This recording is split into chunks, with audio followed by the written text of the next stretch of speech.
79వ అధ్యాయము. దేవా, అన్యజనులు నీ స్వాస్థ్యములోనికి చొరబడియున్నారు. వారు నీ పరిశుద్ధాలయమును అపవిత్రపరచియున్నారు. యెరూషలేమును పాడుదిబ్బలుగా చేసి ఉన్నారు.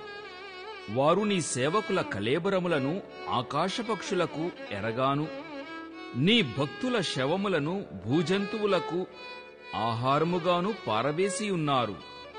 ఒకడు నీళ్లు పోసినట్లు యెరూషలేము చుట్టూ వారి రక్తము పారబోసియున్నారు. వారిని పాతిపెట్టువారెవరునూ లేరు.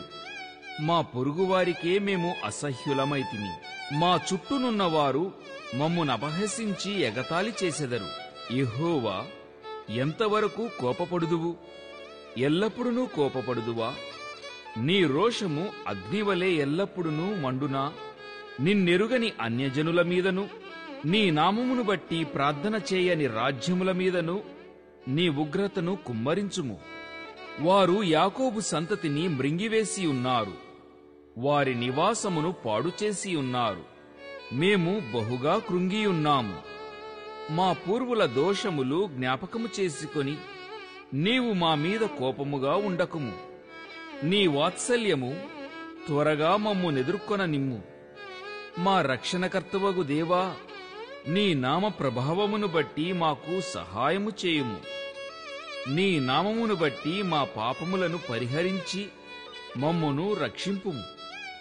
వారి దేవుడెక్కడ ఉన్నాడని అన్యజనులు పలుకునేలా మేము చూచుచుండగా, ఓర్చబడిన నీ సేవకుల రక్తమును గూర్చి ప్రతిదండన జరిగినట్లు అన్యజనులకు తెలియబడనిమ్ము.